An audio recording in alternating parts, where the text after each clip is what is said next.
Salum Matimbwa hapa kwamba katika kipindi hiki ambacho mmeniamini kuongoza nchi, nimeshazungumza na wazee mara mbili. Mara ya kwanza niliongea na wazee wa Dar es Salaam mwanzo, nadhani ilikuwa mwaka 2021 mwisho wa 22, lakini mara ya pili niliongea na wazee wote wa Tanzania, wawakilishi wao pale Dodoma muda mfupi kabla uchaguzi. Leo ni mara yangu ya tatu na ya kwanza katika muhula wa pili wa awamu ya 6. Nimeona niongee nanyi kutokana na yaliyotokea katika nchi yetu. Kwa nikaona vyema kuendeleza utamaduni wa viongozi wetu waliotutangulia kwamba yakitokea mambo makubwa ndani ya nchi kupita na kuongea na wazee. Kwa nami nataka niendeleze utamaduni huo kwa kupitia wazee wa Dar es Salaam, nizungumze na taifa. Na hii ni kutokana na upekee wa jiji la Dar es Salaam. Dar es Salaam kama lango kuu la kuunganisha Tanzania na nchi nyingine tunazopakana nazo, lakini hata Afrika kati na kusini ni rahisi kufikiwa kwa kupitia Dar es Salaam. Lakini vile vile nimekuja kuzungumza nanyi kama Rais wa Jamhuri ya Muungano wa Tanzania, vile vile nikiwa mdogo wenu, wengine dada yenu, vyovyote vile nimeona nije nizungumze naye. Na wengine ni mwanafunzi wenu. Kuna walimu wangu kati ya wazee hapa, walimu wetu kwenye serikali walivyokuwa wakiongoza nasi tumefuata, walimu kwenye maeneo mbalimbali.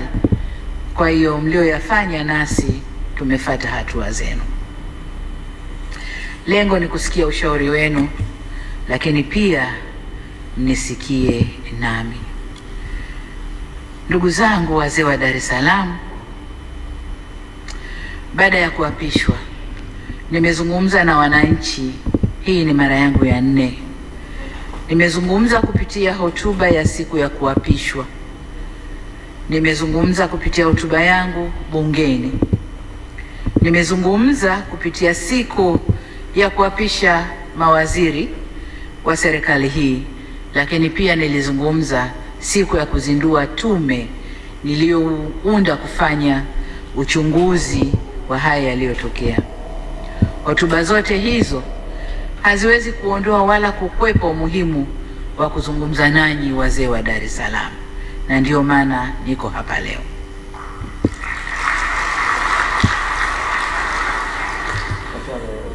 Dar es Salaam yetu ni kitovu cha biashara na moyo wa utamaduni wetu. Dar es Salaam hii kupitia vurugu zilizotokea imepitia kipindi kigumu sana, na wote hapa ni mashahidi. Kuna wengi ambao riziki zao ziko mikononi kwao tu, mpaka mke asubuhi atoke akajishughulishe apate cha kupeleka nyumbani, chakula na watoto. Vurugu zile zilifanya Dar es Salaam isimame.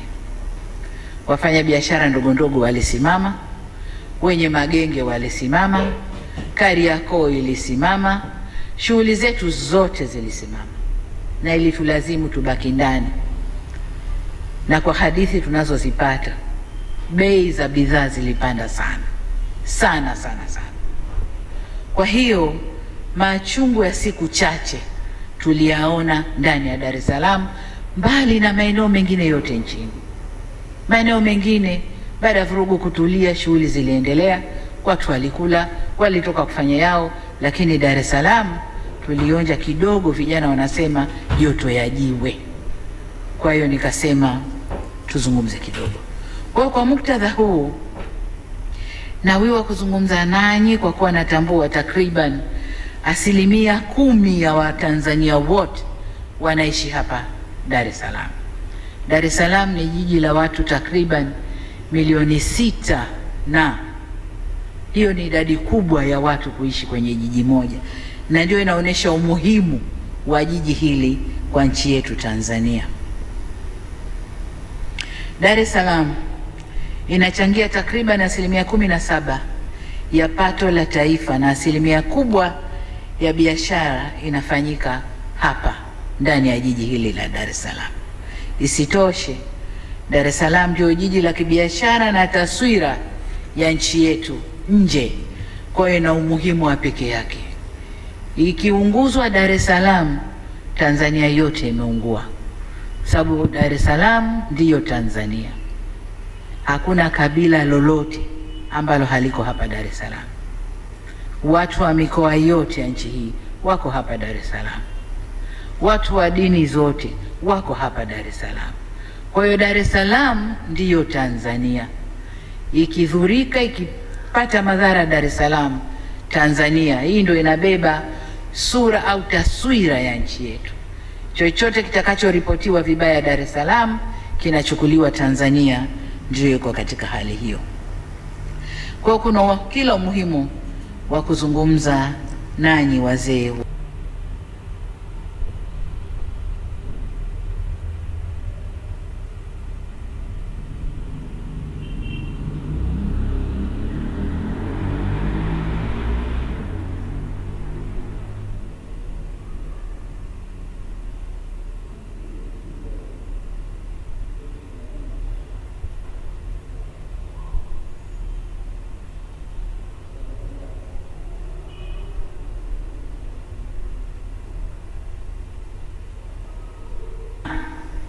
Hiyo ni idadi kubwa ya watu kuishi kwenye jiji moja, na ndio inaonyesha umuhimu wa jiji hili kwa nchi yetu Tanzania. Dar es Salaam inachangia takriban 17% ya pato la taifa, na asilimia kubwa ya biashara inafanyika hapa ndani ya jiji hili la Dar es Salaam. Isitoshe, Dar es Salaam ndio jiji la kibiashara na taswira ya nchi yetu nje, kwa hiyo ina umuhimu wa pekee yake. Ikiunguzwa Dar es Salaam, Tanzania yote imeungua, sababu Dar es Salaam ndiyo Tanzania. Hakuna kabila lolote ambalo haliko hapa Dar es Salaam. Watu wa mikoa yote ya nchi hii wako hapa Dar es Salaam. Watu wa dini zote wako hapa Dar es Salaam. Kwa hiyo Dar es Salaam ndiyo Tanzania. Ikidhurika, ikipata madhara Dar es Salaam, Tanzania hii ndio inabeba sura au taswira ya nchi yetu. Chochote kitakachoripotiwa vibaya Dar es Salaam kinachukuliwa Tanzania, ndio iko katika hali hiyo.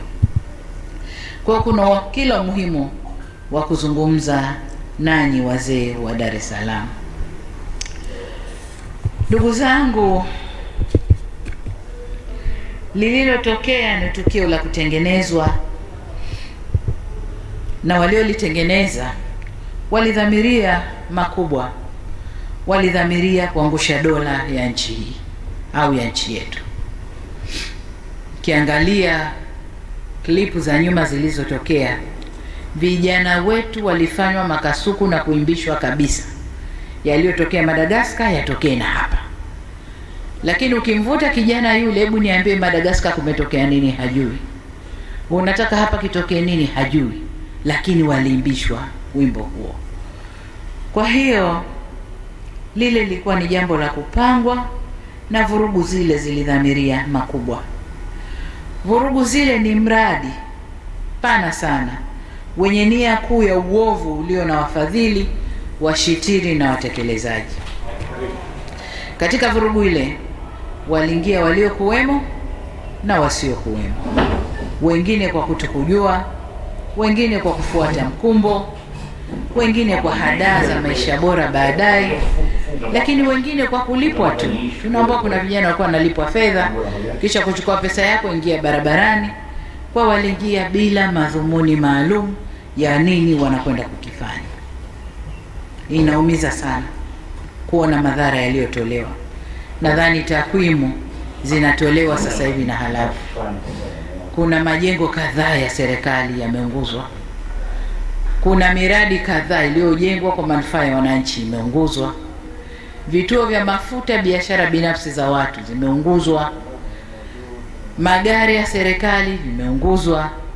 Vituo vya polisi vingi tu vimeunguzwa. Sasa nataka tuwe na jina la hayo.